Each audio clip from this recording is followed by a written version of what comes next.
नमस्कार दोस्तों, हम फिर आज हाजिर हो गए हैं अपने चैनल ज्ञान विज्ञान हिंदी में। दोस्तों, अगर अभी तक आपने हमारे इस चैनल को सब्सक्राइब नहीं किया है तो सब्सक्राइब बटन पर क्लिक करके हमारे चैनल को सब्सक्राइब कर लें, जिससे हमारी लेटेस्ट जो भी वीडियो होगी वो आपको नोटिफिकेशन में मिल जाएगी। सुदामा को गरीबी क्यों मिली? अगर आध्यात्मिक दृष्टिकोण से देखा जाए तो सुदामा जी धनवान थे। जितना धन उनके पास था किसी और के पास नहीं था।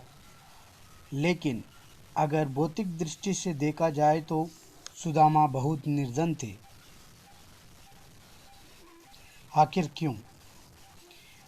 एक ब्राह्मणी थी जो बहुत गरीब निर्धन थी। भिक्षा मांगकर जीवन यापन करती थी। एक समय ऐसा आया कि 5 दिन तक उसे भिक्षा नहीं मिली।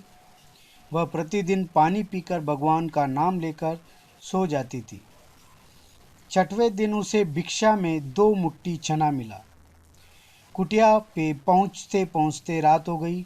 ब्राह्मणी ने सोचा, अब ये चने रात में नहीं खाऊंगी, प्रातःकाल वासुदेव को भोग लगाकर थप खाऊंगी।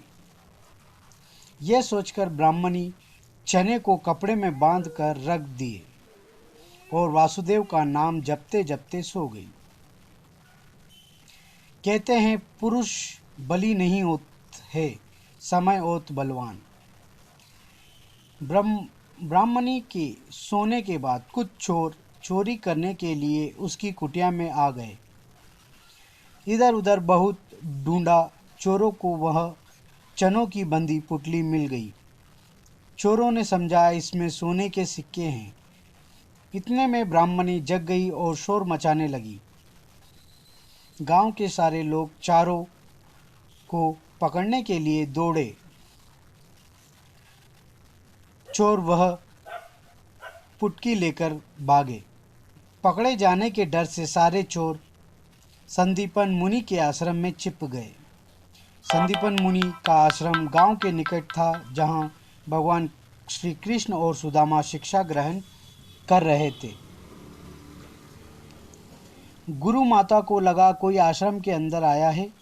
गुरु माता देखने के लिए आगे बढ़ी। चोर समझ गए कि कोई आ रहा है और चोर डर गए और आश्रम से भाग गए।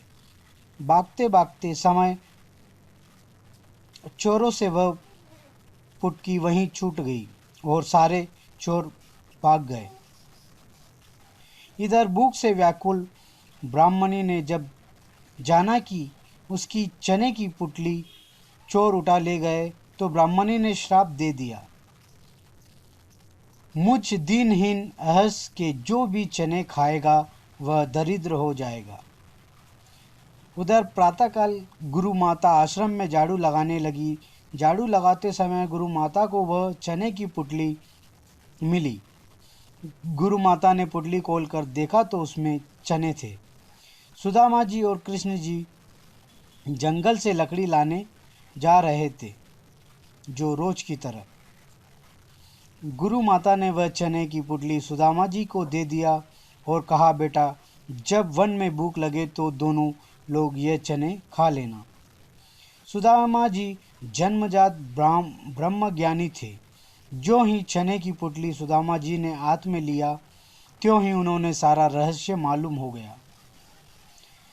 सुदामा जी ने सोचा, गुरु माता ने कहा ये चने दोनों लोग बराबर बांट के खाना, लेकिन ये चने अगर मैंने त्रिभुवनपति श्री कृष्ण को खिला दिए तो सारी दृष्टि दरिद्र हो जाएगी। नहीं नहीं, ये मैं ऐसा नहीं करूँगा। मेरे जीवित रहते मेरे प्रभु दरिद्र हो जाए, ऐसा मेरा कदापि नहीं करूँगा। मैं ये चने स्वयं खा जाऊँगा, लेकिन कृष्ण को नहीं दूँगा। और सुदामा जी ने सारे चने खुद खा लिए और दरिद्रता का श्राप सुदामा जी ने स्वयं ले लिया चने खाकर, लेकिन अपने मित्र श्री कृष्ण को एक भी दाना चना नहीं दिया। ऐसे होते हैं मित्र। हमारे चैनल को सब्सक्राइब करना ना भूलें। हम फिर हाजिर होंगे एक नई जानकारी के साथ।